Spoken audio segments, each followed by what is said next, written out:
Terima kasih Asik. penjelasan dari Pangeran Ilahi, Roh Alfa dan Omega. Dan mungkin ada tambahannya kali kalau eh, pada saat mungkin anak-anaknya lagi pecah-pecah, mungkin supaya sembuh cepat pakai amoxilin ya, kalau tidak salah ya, ampicillin ditumbuk ya, seperti itu, Tetapi terus pada intinya diolesi. bukan obatnya, tapi puasanya yang penting sebenarnya. Bukan Oh obatnya iya, ya, puasanya. puasanya di Puasanya dalam. yang penting bukan obatnya. Obat itu tergantung imannya ya. Masing-masing iman itu kan berbeda.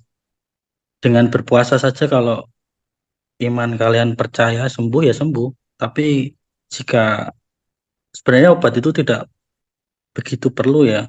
Yang begitu perlu itu adalah kunyit daun salam itu sangat penting sekali ya. Per 3 jam, per 5 jam itu berendam di air kunyit, air daun salam. Soalnya per 3 jam itu pasti kambuh gatalnya. Bahkan mandi itu bisa sampai 6 kali kalau berendam seharinya itu, saking gatalnya. Untuk menahan gatalnya ya pakai bedak. Soalnya pakai obat itu pasti akan pakai resep dokter dan susah. Jangan jangan diibaratkan cari obat itu gampang di saat bisul itu nanti menyerang. Karena semua berobat dan itu akan langka. Jadi jangan ikut kebanyakan orang memakai obat. Pakai tradisional saja, herbal, kunyit, daun salam. Kalau kuat ya pakai alkohol yang 75% atau 90. Itu langsung cepat, sehari 2 hari kering itu bisulnya. Tapi ya tahan teriak, tahan kesakitannya itu lebih cepat kalau pakai alkohol. Itu saja. Bisa dilanjutkan kembali. Terima kasih. Jadi pada intinya Bapak Ibu, Saudaraku, kekasih Tuhan, dimanapun kita berada, pada saat terjadi bisul-bisul itu, kita harus merendahkan hati ya di hadapan Tuhan. Berpuasa, minta kuasa Tuhan, minta kemampuan daripada Tuhan, agar supaya eh, kita itu boleh mendapatkan kekuatan yang datangnya daripada Tuhan. Jadi kepada kita anak-anak Tuhan yang pada saat nanti akan mendapatkan murkanya daripada Bapa Yahweh firman Tuhan yang hidup itu karena akibat pemakaian tanda triple six dajjal setan itu di dalam tubuh kita, maka eh, kita harus benar-benar bergantung pada kuasa Tuhan ya. Jangan andalkan diri kita, tetapi kita harus memiliki kerendahan hati untuk mau sadar bahwa kita sudah salah, mengambil jalan yang salah, terjebak dalam tanda triple six tersebut ya. Dan keadaan yang mungkin membuat kita stres, depresi, frustasi pada saatnya nanti ya. Karena gejala ini sudah mulai nampak ya. Saya tadi sore itu saya memantau ya seperti dia punya puncaknya itu di Desember ya. Desember Januari. Tapi kan saya berbicara dari alam roh itu saya lihat sudah terjadi duluan memang. Tapi kalau saya menelusuri kembali ke frekuensi 66 ini, saya mencoba raba ini ya. Itu nanti Desember Januari Bapak Ibu. Lagi panas-panasnya. Nah, kalau ini masih dalam stimulasi, artinya banyak sudah yang kena, tapi yang ke permukaan itu hanya sedikit. Banyak yang malu untuk mengatakannya karena ini menyangkut bisul. Malu Bapak Ibu ya. Manusia ini malu. Jadi pendam sendiri. Nah, Anda pada saat titik itu jangan stres, jangan depresi, tapi lebih menyerahkan diri kepada Tuhan. Nah, itu solusi solusi dari saya sih. Lebih menyerahkan diri, pasrah kepada Tuhan. Nah, kalau apa itu dibilang tadi mengenai obat-obatan itu hanya untuk kesembuhan eh, di kulit, di atas permukaan kulit, bisul-bisul. Tapi untuk kesembuhan hati kita, supaya kita bagaimana kita menjadi tenang, tidak stres, tidak depresi melihat tubuh kita ini yang sudah hancur babak belur. Nah, itu yang penting sebenarnya sih, mental, hati. Hati disetting supaya tidak ngedrop, ya. Hati disetting supaya tetap berada dalam kondisi tenang, dapat berdoa, bisa dapat tertawa, bisa dapat memuji Tuhan walaupun sebisul-bisul ini ceritanya ya. Ya, jangan jangan stres Bapak Ibu. Bapak Ibu kaca timbul bisul di muka, hilang so cantik, hilang ganteng, stres Bapak Ibu. Sudah stres duluan jangan. Ya, tapi setting hati kita bergembira, bersukacita dalam keadaan yang tidak mungkin. Nah, itu level iman, level sukacita, level pengucapan syukur, bukan di level yang biasa-biasa saja, tapi di level yang luar biasa. Saya mengajak kepada kita untuk bersyukur di level yang luar biasa, di level yang bukan biasa-biasa saja. Nah, kalau kita mengucap syukur di level yang biasa-biasa saja, manusia pada umumnya juga tahu mengucap syukur di level yang biasa-biasa saja itu, semuanya baik-baik, keadaan baik-baik. Nah, apabila kita bersyukur di level yang tidak biasa, di level yang luar biasa itu, maka Tuhan akan memberikan kita suatu rasa di dalam hati kita, ditambah-tambahkan sukacita kita, rasa damai, itu di hati kita Bapak Ibu. Jadi, saya mengajak kepada kita untuk bersyukur di level yang tidak biasa-biasa saja, tapi di level yang luar biasa. Nah, mimpi yang kedua, tanah terbelah-belah itu artinya ya tanah sudah siap membuka diri untuk menampung mayat-mayat Bapak Ibu. Ya, ada yang terjepit, sudah datang bencana alam masih karena mereka tidak tahu tiba-tiba datang bencana alam itu, datang kematian itu tiba-tiba, mereka tidak tahu apa yang akan menimpa di dalam diri mereka. Mereka tidak tahu Bapak Ibu karena mereka tidak menembus dimensi roh dan kebenaran itu, makanya manusia tidak mengetahui apa yang terjadi dan akan terjadi di dalam diri mereka sehingga mereka itu tetap masa bodoh gitu. Ya makanya dilihat sudah tenggelam badannya tapi tetap masih tertawa-tertawa karena tidak tahu apa-apa yang akan terjadi. Ya itulah manusia kalau hanya bermainnya sebatas fisik dan apalagi mereka belum bertobat Bapak Ibu, masih hidup di dalam manusia kedagingan dan hawa nafsu dan masih menikmati dosa itu dan bangga Bapak Ibu. Nah, ini bahayanya manusia daging ini Bapak Ibu. Ya. Kalau masih hidup dalam kedagingan, hawa nafsu dan dosa, di bawah keterikatan dosa, mereka bangga melakukan dosa tersebut dan hidup menghabiskan waktu hidup yang sia-sia di bawah kolong langit muka bumi ini. Nah, itu yang paling berbahaya apabila murka Tuhan terjadi, bencana alam terjadi, segala hal yang tidak mengenakan itu terjadi menimpa manusia. Manusia itu apa? Masih dalam keadaan tertawa-tertawa padahal sudah masuk semua di dalam tanah. Nah, itu penglihatan slip kedua, Om Alim. Terus yang ketiga apa ya? Apa tadi ya? Anjing, anjing mempelai. Oh, anjing. Anjing yang menghalangi mobil. Ya, mobil itu ditumpangi oleh eh, temannya ya. Mobil itu ya, Dan ditumpangi ada oleh seorang bapak. tidak kenal, Oma tidak kenal. Oh, tidak kenal ya, Ya, bapak atau ya ibu. anjing Pokoknya menghalangi tidak jalan kenal. mereka. Jadi Oma bantu untuk mengusir anjing itu. Tapi anjing tidak mau pindah. Terus yang satu ekor juga begitu. Dia menghalangi orang jalan. Saya Saya usir, usir, anjing nggak anjing mau. mau. Akhirnya Akhirnya saya bosan, saya sudah kasih biar mereka urus sendiri, saya tinggalkan. Saya jalan di pinggir anjing itu, anjing cuma diam-diam. Ah, Akhirnya jadi saya anjing. terbangun.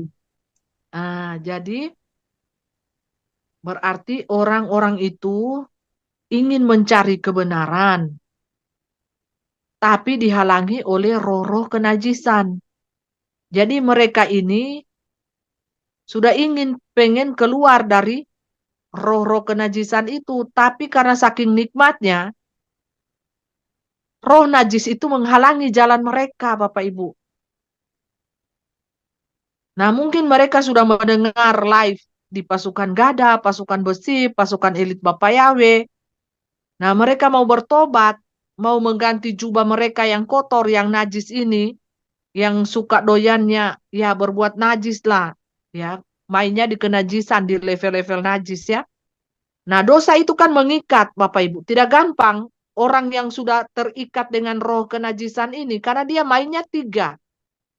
Dihantamnya tubuh, jiwa, dan roh. Kalau ini diikat, Bapak Ibu, susah sekali. Ya, untuk orang itu kembali, karena dosa kenajisan ini, dosa seks ini, mengikat Bapak Ibu. Ya, mengikat tubuh, jiwa, dan roh. Hati kita ini main semuanya. Gerak Bapak Ibu. Itu aktif. Aktif itu di alam roh.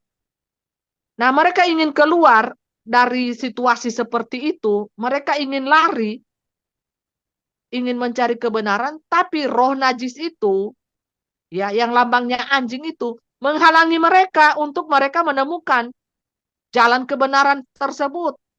Nah, begitu kuatnya roh najis itu yang mengikat mereka, sehingga di penglihatan mimpi itu Om Alim juga bantu usir, anjingnya tidak mau bergerak.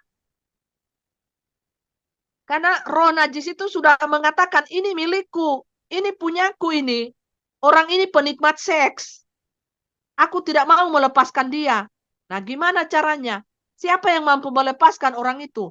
Jikalau bukan kuasa Tuhan Yesus Kristus, firman yang hidup. Dan dari hati orang tersebutlah yang mau bertobat sungguh-sungguh. Ya, seperti itu ya. Sangat susah Bapak Ibu. Orang yang sudah tenggelam di dalam dosa seks dan sudah menikmati bagaimana nikmatnya seks itu dengan berganti-ganti pasangan, baik itu pria maupun wanita. Walaupun dalam hati mereka sudah ingin keluar daripada lokasi seks tersebut, kenikmatan dunia itu yang selama ini mereka nikmati, tapi susah Bapak Ibu. Roh kenajisan itu, roh kenikmatan yang najis itu dilambangkan dengan anjing itu, menghalangi orang itu, menghalangi jalan orang itu supaya tidak keluar.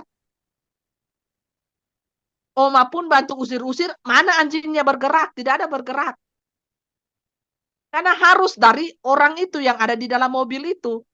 Dan orang-orang itu yang dari dalam hatinya untuk melepaskan diri dari ikatan kenajisan tersebut. Supaya dia bisa usir itu sendiri, itu roh najis, anjing itu yang ada di depan dia. Yang menghalangi jalannya untuk menuju surga. Yang menghalangi jalannya untuk menuju pengenalan akan Tuhan yang benar. Susah sekali Bapak Ibu, susah. Dosa yang paling susah dilepaskan itu adalah dosa seks. Dia mainnya tiga. Kalau dosa mencuri ya cuma dosa tangan yang main toh. Makanya firman Tuhan mengatakan potonglah tanganmu kalau suka mencuri. Kalau suka melihat-lihat yang kotor-kotor, yang jahat-jahat, cungkilah matamu, selesai. Maksudnya di alam roh itu keluarkanlah bagian-bagian tubuh yang itu. Bukan kita ambil besi cungkil sendiri itu mata, bukan. Bukan Bapak Ibu, itu kiasan ya. Supaya kita apa? Kalau selingkuh Menjauhi dipotong dosa. apanya ya? Ya, supaya kita menjauhi dosa saudara ya. Itu maksudnya, bukan kita ambil besi, kita cungkil, ambil parang, kita potong tangan kita sendiri. Tidak. Artinya ada pertobatan, saudara. Dia tidak mengikat. Dia tidak mengikat sampai sebegitu dalamnya. Berbeda dengan dosa seks. Kalau dosa seks, dia mainnya tiga, Bapak Ibu. Tubuh, jiwa, dan roh, main semua. Makanya susah untuk dilepaskan. Makanya kejatuhan, banyak kejatuhan anak-anak muda, sampai orang tua pun itu di dosa seks dan sangat susah orang melepaskan diri dari dosa tersebut ya Bapak Ibu. Makanya jangan main-main dengan api ya. Kalau tidak ingin terbakar, jangan coba-coba Bapak Ibu. Susah, susah banget kecuali Anda mengenal Tuhan, sungguh-sungguh baca firman Tuhan, berpuasa sungguh-sungguh dan Anda jangan kaki Anda kembali lagi ke jalan itu karena susah mau melepaskan itu iblis itu langsung dia kancing Anda Bapak Ibu. Cek, susah. Jadi seperti itu ya arti mimpi penglihatan Oma yang ketiga, slip yang ketiga. Seperti itu yang bisa saya artikan pada saat ini ya. Hmm, Kira-kira begitu ya Oma ya. Hmm, Makasih mempelai. Iya, sama-sama. Tuhan Yesus memberkati Oma. Kasih Pangeran ya, terima kasih. Ya, silakan bucan-bucan Kalau Ramadan. selingkuh yang dipotong apanya ya? Kenapa Ya, Pangeran? Kalau yang selingkuh yang dipotong apanya ya?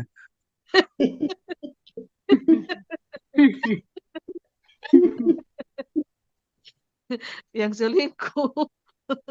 Yang selingkuh tipis-tipis, tebal-tebal. Harus sunat 3 kali, Pangeran. Sudah 3 kali, kasih tinggal sedikit.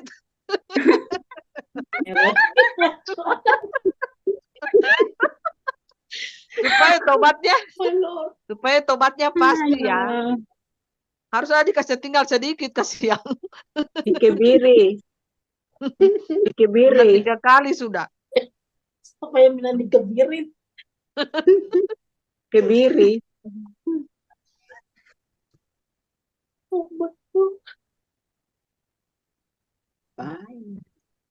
Bapak Ibu, jikalau masih ada, Oke, kita shalom. bertanya jawab. Shalom, Ibu Penina, Doki.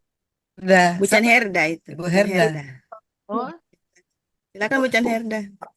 Ya. shalom, Shalom, Bucan. mempelai shalom juga kepada Raja di atas segala raja yang ada di tengah-tengah kita malam hari ini. Kita patut bersyukur bahwa karena kasihnya kepada kita semua sehingga boleh hadir di tengah-tengah kita. Dan baik, terima kasih buat kesempatan yang diberikan kepada saya oleh mempelai. Ini saya mau ceritakan mimpi saya. Saya sudah cerita di grup tapi tidak ada yang bisa mengartikannya. Begini, saya mimpi, pertama mimpi saya disuruh bela kayu. Kayu itu ceritanya ini kayu bakar tapi masih utuh, baru dipotong-potong. Jadi orang datang kasih saya kampak. Saya bilang, kenapa kasih saya kampak sedangkan laki-laki itu yang bisa membela kayu, yang bisa pegang kampak. Tapi suara itu dia bilang di situ yang harus bela kayu itu. Jadi katanya saya bela itu kayu, saya bela semua selesai saya bela, saya duduk istirahat. Habis itu saya tak bangun. Terus saya mimpi lagi itu sawah yang padinya sudah kuning terus dipanen. Tapi waktu selesai dipanen tidak ada mempelai tahu itu namanya nyiru yang dipakai tampi beras, tampi ya. Jadi itu pangeran yang suruh saya pergi cari nyiru. Dia bilang bukan pergi carikan kita itu, belikan kita nyiru. Jadi saya jalan katanya ini di atas gunung. Baru saya cari, tapi gunung itu rata. Baru di atas itu seperti kota. Jadi saya cari itu nyiru itu sampai saya temukan. Waktu saya sudah temukan itu nyiru, saya balik, saya baru sementara dalam perjalanan belum sampai kepada pangeran serahkan itu nyiru, saya sudah tak kaget bangun. Itu saja saya punya mimpi. Mimpi Bucan Hirda. Pada Ya, saat ini saya ingin mengartikannya dengan hikmat Tuhan yang saya dapatkan. Bucan Hirda memotong kayu ya. Ya, sudah dipotong, tinggal mau dibelah-belah. Seperti kan laki-laki yang harus belah Iya, kayu itu.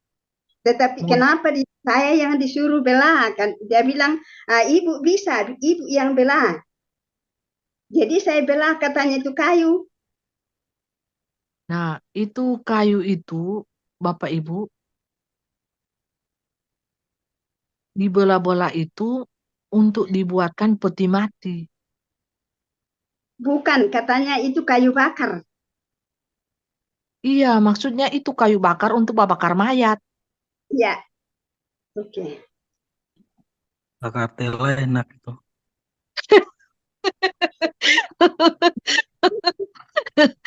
Ba- apa kayu itu Bapak Ibu karena banyak kematian korban ini Bapak Ibu yang korban korban tanda ini kan banyak. Nah, jadi mayat itu sudah tidak taruh di peti mati itu di alam roh Bapak Ibu dibakar. Ya. Nah, jadi disuruh Bucan Herda ini itu lambang semua Bapak Ibu. Bola-bola itu kayu untuk membakar mayat. Karena apa? Slip penglihatan kedua, padi sudah menguning, ini yang mati-mati ini tidak ada gunanya. Mereka dipanggil bekerja, bekerja, bekerja melayani Tuhan, tapi tidak mau. Sombong, jual mahal, cuma memilih kenikmatan dunia, akhirnya mati sia-sia. Tuhan bilang, belalah itu kayu untuk membakar mayat-mayat mereka ini. Karena akan banyak mayat-mayat yang akan berjatuhan di depannya nanti. Ngeri Bapak Ibu ya. Makanya Tuhan suruh cari itu penampik padi itu. Orang untuk pekerja di ladangku ini sedikit. Hanya sedikit sekali. Mereka ini tidak ada gunanya, lebih baik pindah alam saja. Bola-bola kayu itu untuk membakar mayat mereka. Alam roh Bapak Ibu, penafsiran alam roh. Kalau di alam nyata ya mereka mati ya ada peti mati, didoakan, ya. Karena tidak ada gunanya Tuhan suruh, sudah suruh. Tuhan suruh seperti ini. Cari itu. Mana itu anak-anakku bekerja di ladangku? Padi sudah menguning. Jiwa-jiwa banyak untuk dituai, tapi mereka masa bodoh saja. Mereka, aku ingin bersenang-senang, aku ingin menikmati hidupku, aku ingin berpesta pora, aku ingin menikmati masa mudaku dengan nikmat seks, pergaulan bebas, narkoba, segala hal, ya, dugem, dan berpelosiran. Itu sebenarnya sih pilihan ya, pilihan untuk manusia, tapi karena saking tidak bergunanya mereka, Bapak Ibu, ya, karena di ladang Tuhan itu kan padi ini sudah menguning loh. Padi ini banyak loh jiwa-jiwa yang mau dituai. Tapi kok pekerja yang saya dapati di ladang ini hanya 2-3 orang ini yang siang malam bekerja. Yang lain mana ini anak-anakku? Ternyata cuma diam Bapak Ibu senang-senang. Pergi ke sana kemari, pacaran, selingkuh ke sana kemari. Tidak ada beres Bapak Ibu. Terus melayani Tuhan juga. Sementara melayani Tuhan, dosa jalan terus. Gimana tuh? Tuhan bilang, pekerjaku yang unggul ini mana? Sementara matahari sudah terbenam ini. Makanya disuruh cari ini, orang penampik beras ini mana ini? Yang untuk bekerja di ladang loh. Padi kan sudah menguning. Siap untuk dituai. Tapi si penuai-penuai ini malas loh. Mereka tidak mau kerja. Ya, mereka minta upah duluan. Tuhan, bagaimana nego dengan Tuhan? Kalau aku ingin bekerja, upahku dulu Tuhan. Nah, kalau pekerja-pekerja yang setia, Bapak Ibu, tidak seperti itu. Ya, mau diupah, mau tidak, ya kerelaan hati. Kerja siang malam ini cuma sedikit ini, cuma 2-3 orang ini di ladang. Ini penglihatan Bu Herda disuruh cari, sekarang mana ada? Tidak ada dia dapat. Bucan Herda dapat enggak? Dapat itu niru, dapat nirunya tapi belum sampai Dapat orangnya. ya. Nah, Nanti sudah ini terbangun. Itu kan sangat parah toh Bapak Ibu. Cuma yang didapat dia punya tempat. Tempat anunya dapat. Tempat untuk bakase-kase bersih itu padi dapat. Tapi pekerjanya ini loh, orang-orangnya tidak didapat. Ya, semuanya buat perhitungan. Saya melayani Tuhan, apa upahku? Ini manusia, ini mindsetnya ini harus diperbaiki ya. Jangan melayani Tuhan, harus saya sukses dulu. Jangan saya melayani Tuhan, harus saya sehat dulu. Harus keadaan ekonomi saya baik-baik, semuanya baik-baik, terpelihara. Jangan seperti itu kalau mindsetnya Bapak Ibu melayani Tuhan. Harus dirubah. Apapun keadaan kita hari ini, mau kita susah, mau kita sakit, mau kita apa. Kalau Tuhan sudah gerakan hati kita melayani Tuhan, ya layani Tuhan. Terus jangan pakai hitung-hitungan angka. Kalau saya melayani Tuhan, saya dapat apa ya? Kalau saya mau melayani Tuhan, saya kira-kira Tuhan ini berkati apa ya? Terus Bapak Ibu mau pelayanan ke sana, ke sini, uang duluan dibicarakan. Ya, jangan Bapak Ibu ya. Bapak Ibu melayani Tuhan, sudah uang yang duluan Bapak Ibu hitung. Saya berbicara 1 jam, kira-kira ini orang-orang di samping saya ini bayar saya berapa ya? Sebelum berbicara, saya minta uang 5 juta per 1 jam, 10 juta per 1 jam. Gimana sih itu pelayanan, konsep pelayanan melayani Tuhan itu seperti apa yang Anda punyai? Motivasi hati ini harus benar. Ya, saya mengajak kepada kita anak-anak Tuhan, milikilah motivasi yang benar. Jangan melayani Tuhan hitung-hitungan, melayani Tuhan belum pergi pelayanan, so minta doi duluan. So minta panjar dia duluan. Saya naik kendaraan harus bayar begini, minta duit begini. Saya harus naik pesawat, saya harus nginap di hotel. Saya harus berbicara dibayar setiap pembicaraan 5 juta, 10 juta, terus 5 juta. Anak Tuhan yang mau melayani Tuhan bukan seperti itu Bapak Ibu ya. Akhirnya di mimpi Bucan Herda itu kode semua. Tidak ada yang didapat. Cuma ada DP tempat untuk bakase bersih itu padi ada di ladang. Tapi pengerjanya tidak ada. Karena apa? Semua orang sibuk dengan urusan lahirianya. Ya, tolong di-mute dulu. Ada suara-suara yang masuk. Siapa ya? Tolong semua dulu di-mute. Supaya tidak mengganggu. Nah, jadi Bapak Ibu Saudaraku yang diberkati dan dikasihi Tuhan. Kalau kita melayani Tuhan, ya Bapak Ibu, kita tidak peduli. Contohnya saya ya. Saya melayani Tuhan, saya tidak peduli dengan jumlah subscribe saya. Ya. Awalnya cuma 5 orang, yang menonton pun 10 orang. Aduh, tunggu 1 minggu yang nonton 10 orang. Saudaraku, awal-awal ya saya bersaksi, Tuhan itu menyuruh saya untuk bersaksi di YouTube. Ya, dengan apa kemampuan saya. Nah, terus saya katakan, saya ini Tuhan tidak pintar berbicara. Saya ini, aduh, gagap-gagap ini, apalagi grogi Bapak Ibu, menghadap kamera. Saya bukan orang yang pintar berbicara. Tuhan, saya seorang pendiam, pemalu lagi. Nah, seperti itu. Tapi Tuhan tidak pakai alasan-alasan seperti itu Bapak Ibu. Tuhan bilang, duduk, berganti baju, dandan, dan aku akan berbicara. Nah, gitu aja. Nah, saya bilang, Tuhan, saya tidak percaya diri. Nah, terus saya bilang, Tuhan, saya ini tidak punya handphone yang bagus. Handphone saya biasa-biasa saja, Tuhan. Gimana ini? Nah, Tuhan bilang, pakai apa adanya. Apa yang ada di tanganmu.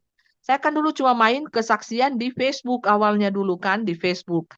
Dengan di dunia nyata. Nah, ketika Tuhan itu berbicara seperti itu, saya ada punya rasa keberanian, tiba-tiba muncul di hati saya. saya punya kepercayaan diri yang tadinya pemalu, introvert, tertutup, dan pendiam, saya jadi agak terbuka gitu. Saya juga nggak tahu, orang juga pun mengatakan saya beda. Mereka bilang Faye yang saya kenal dulu itu beda dengan Faye yang saya kenal sekarang. Maksudnya Ibu Faye, dan yang saya kenal itu nama saya kan Faye.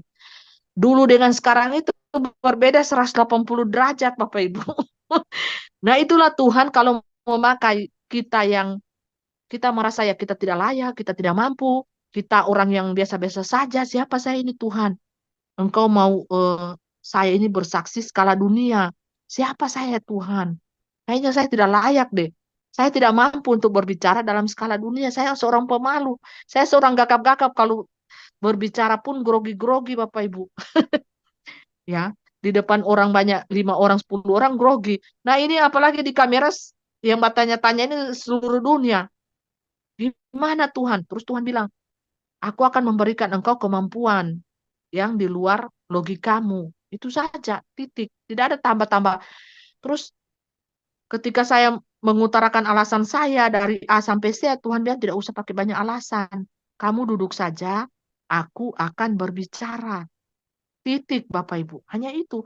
Dan saya menerka-nerka, apa ya artinya eh, kata-kata Tuhan ini yang saya dengar. Saya awalnya dulu, saya mendengar suara dan saya cari orang. Tidak ada orang, Bapak Ibu. Saya di dapur seorang diri ya. Saya di dapur seorang diri.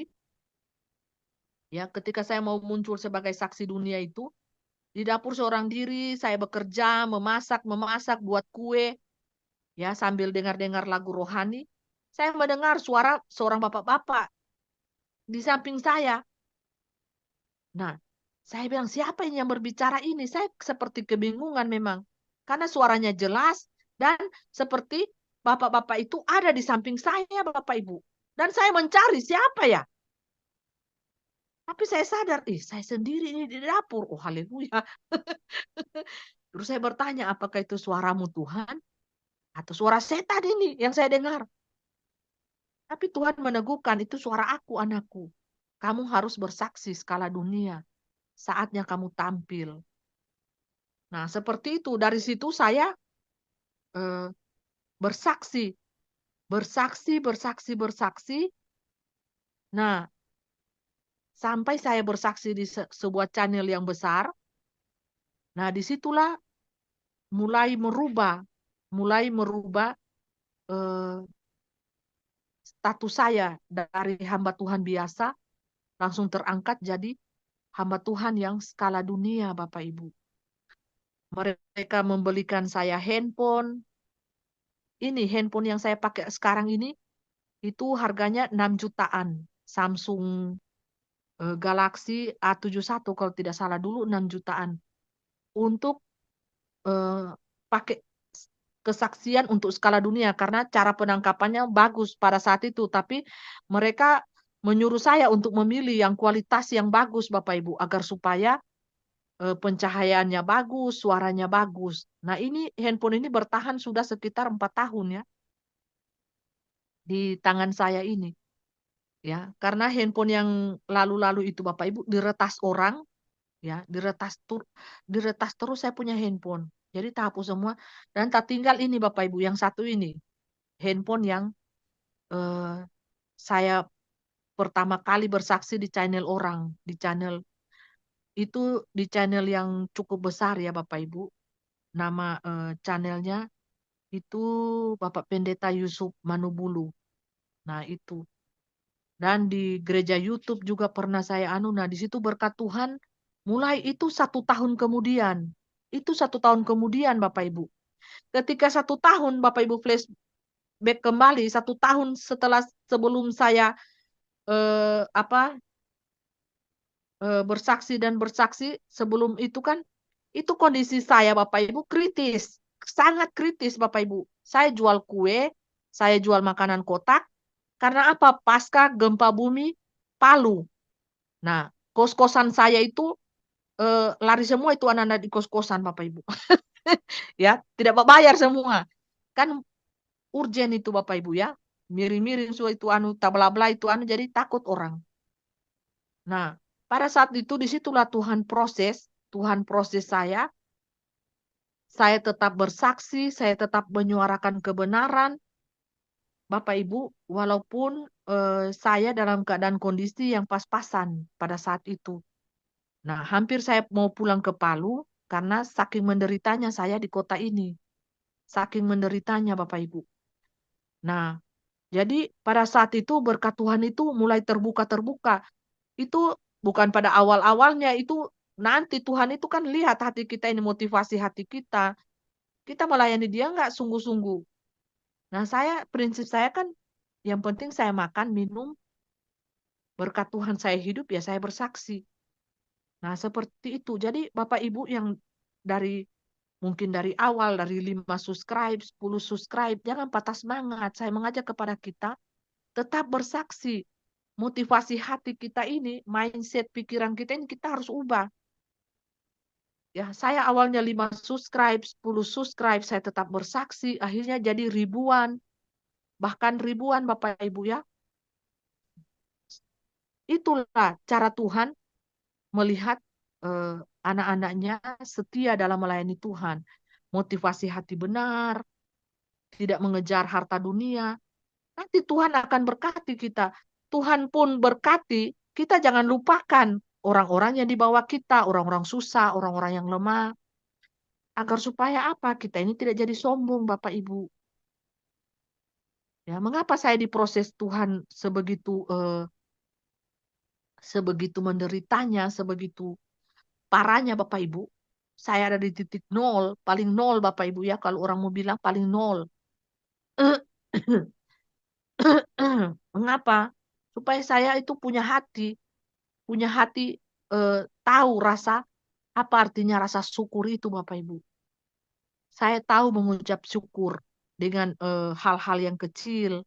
Kalau Tuhan tidak proses saya di titik yang nol itu, saya tidak tahu.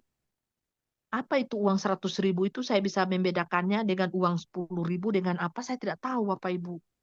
Karena dari orang tua itu kan, maksudnya ya tergolong lah saya bersyukur kan punya orang tua pengusaha. Ya, saya sama sekali tidak tahu menghargai uang Bapak Ibu. Ya, dan Tuhan proses itu sampai di titik paling nol Bapak Ibu. Sangat susah. Ya, untuk ada uang 5.000 di dompet pun, so tidak ada Bapak Ibu. Beras pun tinggal dikumpul, disegenggam Bapak Ibu, sampai dibuatkan bubur. Itu sampai segitu-segitunya, dan saya bilang begini, bisanya saya ini jadi hamba Tuhan, menderitanya minta ampun, sakitnya minta ampun. Jangan-jangan so salah pilih jalur saya ini. Makanya saya pemain saya taruh Bapak Ibu pada waktu itu, ketika kesusahan melanda saya Bapak Ibu. Saya bilang saya mau jadi pengusaha tapi berhati pendeta. Coba. Saya mau ingin jadi pengusaha kaya raya tapi saya memiliki hati pendeta. Nah, saking susahnya Bapak Ibu. Kalau pengusaha kan banyak uang, tapi saya memiliki hati pendeta. Artinya apa? Hamba Tuhan maksudnya. Saya ingin kalau saya jadi pengusaha kaya raya, saya ingin membagikan berkat-berkat saya kepada orang-orang susah. Karena apa? Karena saya ada di titik situ. Saya ada di titik susah itu, di titik nol itu. Saya tahu menderitanya gimana. Tidak enaknya gimana Bapak Ibu. Dipandang enteng orang, dihina-hina orang.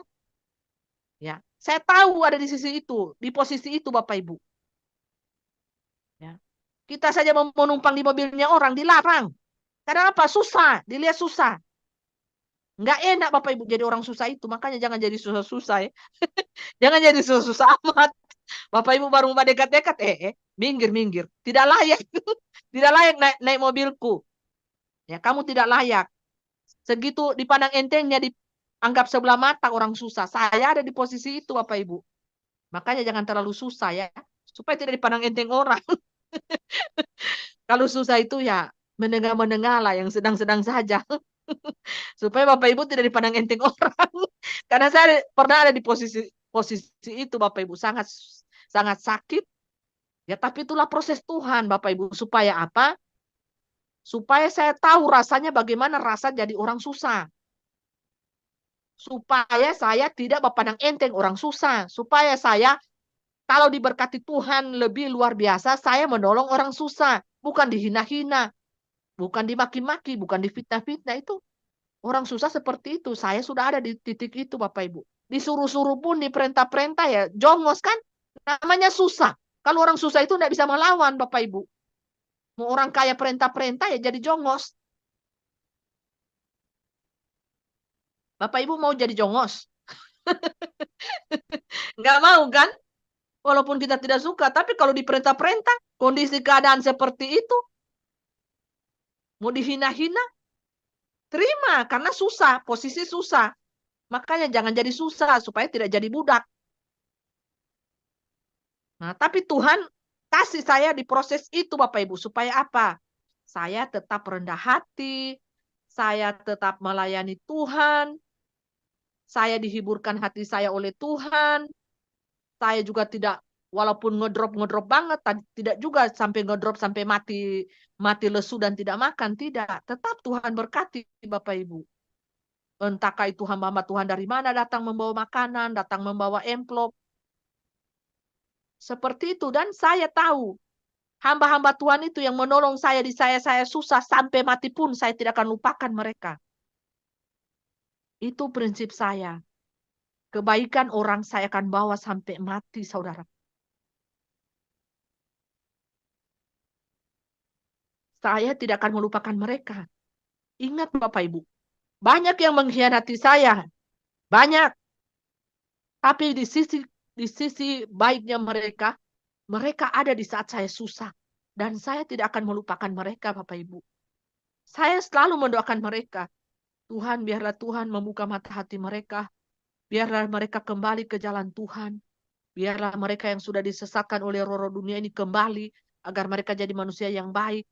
Jadi manusia yang memiliki kerendahan hati. Supaya mereka dapat mengerti jalan kebenaran itu, saudara. Saya seperti itu orangnya ya. Saya lebih mengutamakan satu kebaikan orang itu akan tertutup dengan kejahatan-kejahatan yang orang itu buat kepada saya. Mereka juga tidak 100%. Bapak Ibu jahat sama saya, masih ada kebaikan. Satu-satu titik kebaikan mereka itu ada saya rasakan. Nah itu yang saya besar-besarkan. Jangan Bapak Ibu besar-besarkan kejahatan orang. Tapi besar-besarkanlah kebaikan, satu titik kebaikan orang itu dalam hidup kita. Supaya tertutuplah kejahatan-kejahatannya dalam hidup kita. Itu prinsip saya ya. Sehingga saya masih bisa untuk apa yang katanya pengampunan, kasih dan cinta itu ada di hati saya. Itu karena Tuhan, karena kuasa Tuhan, karena cinta Tuhan. Kan Tuhan sudah eh, apa apa memberikan contoh kan 2000 tahun yang lalu. Kalau pipi kananmu ditampar, kasih juga pipi kiri. Kalau pipi kiri ditampar, kasih juga pipi kiri kanan. Supaya puas musuh, kasih pipi kiri kanan. Supaya puas tuh. Itu prinsip Tuhan. Nah, kalau Tuhan sampai tergantung di atas kayu salib untuk menebus dosa kita, apalagi kita umatnya. Kasih lagi kita gantung kepala di bawah, kaki di atas. Supaya puas musuh tuh, supaya setan bersorak-sorak nanti setan pehukuman lebih berat di neraka. Setan yang pakai-pakai orang manusia-manusia ini kan banyak.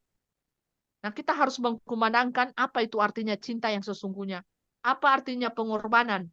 Apa artinya sesungguhnya arti cinta itu apa? Arti sesungguhnya mencintai itu, pengorbanan itu apa? Ketulusan itu apa?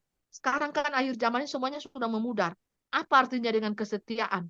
Apa itu artinya dengan kekudusan? Kebenaran, keadilan, itu semuanya hilang. Di kamus dunia itu hilang, Bapak Ibu. Nah, bagaimana kita saksi Tuhan, anak-anak Tuhan, bersinar terang di kegelapan dunia ini, kita menjadi saksi mengkumandangkan apa itu artinya pengorbanan, apa itu artinya ketulusan, apa artinya itu cinta, dan apa artinya itu kasih, dan buah-buah roh. Sulit Bapak Ibu. Kalau untuk hanya sekedar berteori, sulit. Tapi mari kita mencoba bermain di praktek. Supaya Bapak Ibu bisa tahu. Dan orang-orang seperti kita ini sangat sulit ditemukan di dunia ini. Langka. Anak-anak Tuhan yang excellent. Yang tahu itu apa arti pengorbanan Tuhan Yesus. Kasih, cinta, love, pengampunan, bayar harga, pikul salib. Itu sangat langka. Itu kalau mau dicari ya bagaikan Anda mencari berlian di jerami Bapak Ibu, di bawah jerami, di bawah tanah. Sangat susah. Nah, untuk itu saya mengajar kepada kita, jadilah anak-anak Tuhan yang ekselen, memiliki iman yang ekselen, karakter hidup yang sempurna, karakter hidup yang tidak berjubahkan kemunafikan, acting, drama-drama di hidup ini saya tidak tahu. Saya tidak pakai itu Bapak Ibu. Orang mau benci saya, bencilah sebenci-bencinya kamu. Tapi saya tidak bisa merubah diri saya seperti ini. Mau benci-benci, mau terima-terima. Ya, saya ucapkan terima kasih. Inilah saya. Saya bicara apa adanya. Saya tidak tahu main drama-drama. Apalagi main drama kolosal, drama cinta, drama tragedi. Saya tidak mau. Saya tidak ada di level itu Bapak Ibu. Orang-orang dunia banyak permainannya di drama, acting, pintar berkata-kata, pintar mengatur mimik muka, ekspresi. Saya tidak tahu seperti itu Bapak Ibu. Saya bukan ada di level itu. Saya bukan ada di apa? Di tempat yang seperti itu. Makanya kalau saya bergabung di tempat seperti itu, sayalah yang tersiksa Bapak Ibu. Pasti saya pulang dari perkumpulan itu, saya akan berteriak-teriak. Saya kalau habis berkumpul-kumpul dengan orang-orang seperti itu, di atas motor, saya berteriak sekencang-kencangnya ya Bapak Ibu. Karena apa? Batin saya ini menolak, tertolak Bapak Ibu. Ya, batin saya ini sakit dan tersiksa melihat acting mereka, drama mereka, munafiknya mereka. Saya tidak suka di perkumpulan seperti itu, perkumpulan dusta, gosip menggosip, cela mencela, penuh kepalsuan, penuh kemunafikan, dan penuh kenajisan. Ya, banyak memakai jubah-jubah kepalsuan, jubah-jubah terlihat seperti ini ya Bapak Ibu. Tapi apabila jubah ini diangkat, yang ada adalah kebusukan. Dosa, bermainnya di dosa Bapak Ibu. Tapi bagi mereka enjoy. Mereka sangat menikmati dosa itu ya Bapak Ibu. Sampai-sampai saya diajak ke sini, diajak ke sana untuk selingkuh Bapak Ibu. Luar biasa dosa itu. Masuk di dalam gereja Tuhan. Dan saya ingin menyadarkan anak-anak Tuhan, hamba Tuhan, majelis, jemaat semuanya, jangan Anda suka berselingkuh Bapak Ibu ya. Jangan. Dosa itu sangat menjerat, nikmat, tapi sangat mematikan. Apabila dia berbalik, dia mematuk Anda, berbisa Bapak Ibu. Hancur karir, hancur rumah tangga, semuanya akan hancur.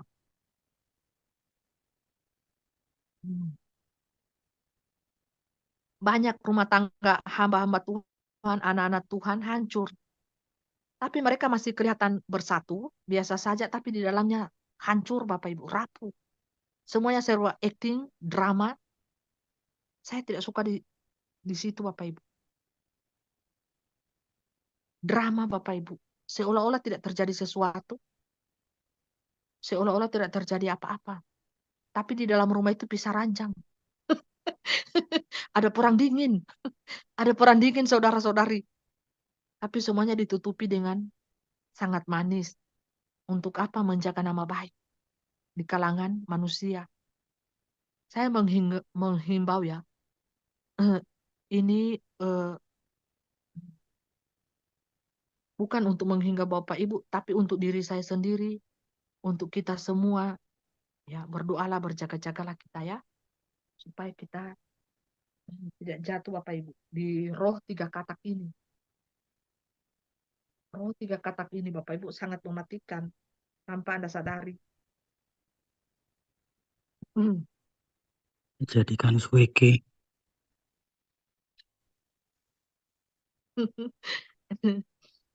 Ya.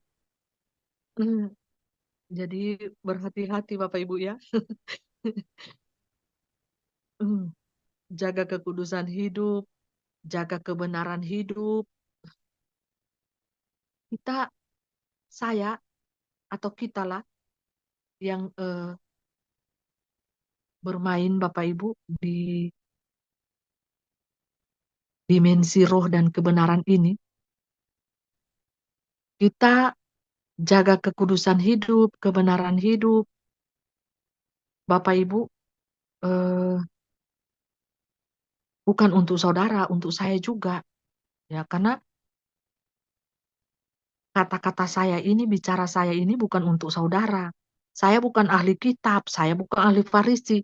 Yang kata-kata saya ini saya tujukan untuk orang lain. Tapi untuk diri saya juga, saudara. Ini bagaikan pedang bermata dua, tancap sana, hantam sini. Hantam sana, hantam sini. Ya. Saya bukan untuk menunjukkan kesalehan saya itu kepada orang, tidak. Tapi saya lebih menjaga kesalehan hidup saya ini di hadapan Tuhan, saudara. Kenapa seperti itu? Karena mata Tuhan itu ada di segala tempat. Saya duduk, berdiri, saya cuci piring, saya cuci baju, saya apapun dari sejak gadis saya mengenal dunia ini dari sejak kecil, Tuhan tahu. Nah, seperti itulah harusnya kita memiliki konsep dalam pemikiran kita sebagai manusia, ya. Menjaga kekudusan kebenaran hidup itu di mata Tuhan, bukan di mata manusia. Kalau di mata manusia, kita kan menjadikan diri kita ini manusia yang munafik. Nah, kalau di mata Tuhan, kita akan memberikan kehidupan kita ini yang terbaik, Bapak Ibu. Karena kita semuanya kita lakukan untuk Tuhan, kan. Misalnya kita memasak, mau siapa saja kita mau masakin itu makanan untuk eh, tamu, untuk apapun, untuk ibadah, untuk siapapun, tapi kita lakukannya untuk Tuhan. Jadi kita berikan yang terbaik untuk Tuhan.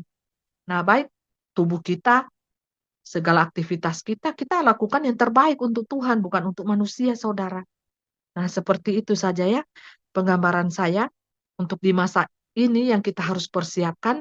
Semua hal yang kita lakukan, libatkanlah Tuhan dalam segala aktivitas kita. Aktivitas rohani kah, aktivitas fisik kah, di dunia ini jasmani maupun rohani, kita libatkan Tuhan. Jangan sampai kita berjalan sendiri, saudara. Ya, kita libatkan Tuhan. Itu akan menjadikan kita itu bukan manusia munafik. Ya, kita bicara A, A. Kita bicara B, B. Tidak ada yang bisa tergantikan dari A, B, C. Sampai orang yang dengar bingung, Bapak Ibu. Kita tadi bicaranya A. 5 menit kemudian sebuah B. Terus dibilang, kamu itu ngomong apa sih tadi? Kayaknya A deh. Aku dengar, tidak, kamu yang salah dengar. Coba, kan gitu buat buat manusia lain tuh bingung kan? Kenapa kita terjebak di dalam dusta kita? Ya, di dalam abu-abu nawasnya kita, sandiwaranya kita, drama-drama kita. Ya, untuk menutupi kebohongan yang satu kan harus ditimbun lagi kebohongan yang lain. Tutup yang lain, cerita lagi yang lain. Ya, itulah konsep dosa. Timbun menimbun, akhirnya jadi padat itu dosa. Kapan selesainya, Bapak Ibu? Saya tidak mau. Saya tidak mau ada di circle itu, Bapak Ibu. Karena saya tahu di depan saya ini ada 10 lobang. 10 lobang yang Lucifer siapkan untuk saya. Lobang cowok ganteng, lobang mamon, lobang keangkuhan diri, lobang kenikmatan dunia. Ada semua saya lihat. Saya kan baca itu lobang-lobang itu. 10 Bapak Ibu di depan saya ini. Saat ini dia siapkan. Siksak lagi Bapak Ibu. Salah loncat, salah jalan saya, masuk kaki saya di lobang itu. Bahaya Bapak Ibu. Jadi saya harus jalan pelan-pelan lihat. Ini lobang apa nih? Jadi betapa banyaknya cobaan, godaan yang datang dalam kehidupan saya. Ya cowok-cowok tampan lah, mamon lah. Banyak Bapak Ibu yang menggoda saya ini. Baik di dunia nyata, dunia online. Sangat banyak. Tapi apakah saya mengubrisnya? Tidak saudara. Karena saya ini milik Tuhan. Saya tahu bait ilahi saya ini milik Tuhan.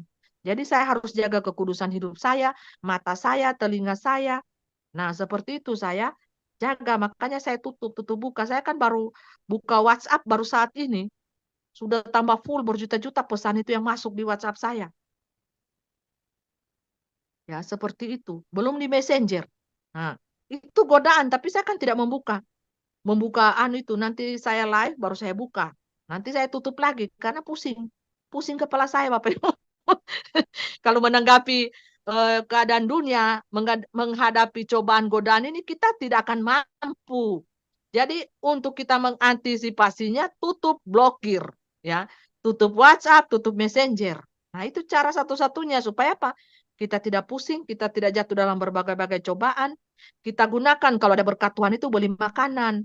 Beli makanan, ya stok makanan supaya untuk masa lockdown ke depan kita tidak tahu mau terjadi bulan September kah, Oktober kah, atau November tiba-tiba terkunci, susah kita untuk membeli Bapak Ibu. Apalagi ke depan. Nah, kita akan door to door Bapak Ibu. Bapak Ibu tahu main door to door. Mereka ini akan main door to door. Dari pintu ke pintu, paksa langsung disuntik. Tok. Nah, disitulah Bapak Ibu perlu puasa dan doa supaya apa? Supaya rumah kita ini tidak dapat lihat. Terlewatkan Bapak Ibu. Yang dipakai itu aparat negara. Nah, ini rahasianya ya. Semakin ketat, semakin door to door. Tidak mau langsung ditangkap, masuk penjara. Tanpa diketahui publik. Diam-diam Bapak Ibu dikasih masuk. Kau tidak tunduk kau kepada peraturan dunia, New World Order. Ha? Sekarang ini sudah berlaku peraturan dunia New World Order. Sudah tidak ada lagi. You mau cari itu undang-undang ke apa? Sudah tidak ada sayang. Sudah tidak ada. Sudah tidak ada. Di alam roh pelacakan putih semua. Terhapus. Dunia semakin gila. Dan dunia akan dibawa kepada seks bebas. Siapkan kondom. Siapkan kondom yang banyak. Dunia mengatakannya seperti itu. Apakah Tuhan, anak-anak Tuhan harus ikut cara dunia? Tentu tidak dong. Bertahanlah Anda dalam kekudusan diri. Bertahanlah Anda dalam kebenaran. Jikalau Anda tahan. Ya itu masing-masing kan pilihan. Ya kalau saya tetap saya memilih bertahan. Mati ke mati. Ya saya katakan kan saya tidak takut mati. Saya ada di garda depan. Saya ada di garda belakang. Mati ke mati. Mati siapa yang mengamu? Tuhan Yesus yang mengamu. Tuhan bilang, cukup saya kasih picar 3 ini bumi. Langsung habis toh. Langsung keluar the last letter. Langsung hilang bumi. Kalau kita mempelai Tuhan sampai dikasih paksa begitu, dipaksakan, terus kita tidak mau, terus kita sudah memerontak, sudah lari basah bunyi, sudah puasa, sudah doa, terus kita diperlakukan dunia seperti itu, semena-mena siapa yang mengamu? Ya, sang pemilik materai ini yang mengamu Bapak Ibu. Tuhan Yesus Kristus, firman yang hidup Bapa Surgawi. Itu hukum alam, langsung tak balik itu langit di bawah tanah di langit. Ya, semuanya langsung pecah, langsung iblis bilang, aduh, tidak bisa kita nikmati ini. Dunia ini, mendingan kita kasih biar saja mempelai Tuhan itu berkarya ngoceh-ngoceh di situ. Nanti tidak lama DP video nanti kita hapus juga. Nah, seperti itu ya. Takut itu setan basentuh mempelai Tuhan, apalagi yang selalu memiliki materai salib, ilahi bercahaya, mengamu Tuhan gimana? Ya. Setan takut no kalau mengamu Tuhan, pecah dunia sementara dorang harta benda di bawah tanah pe banyak. Emas-emas semua. Ya takutlah setan. Nah, lebih baik mereka bilang kerjasama. Kasih saja senang-senang itu mempelai Tuhan. Itu pangeran ilahi, roh Bapa Yahweh. Semua malaikat Tuhan ke sana saja kita jamin DP hidup di dunia ini. Supaya ada kerjasama yang baik. Supaya kita tidak masuk juga di liang tanah. Seperti itu mereka bilang ya. Dari roh dam-dam ini berbicara ya. Seperti itu. Kalau tidak gawat darurat kita ini.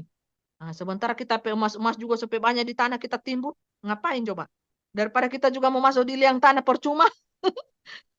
Jadi seperti itu ya pembicaraan kita saat ini untuk di grup Garda, pasukan elitnya Tuhan Garda. Ya, sampai di sini karena mempelai ini akan live di live channelnya sendiri lagi ya, setengah jam, 1 jam. Sekian, terima kasih. Saya tutup live ini.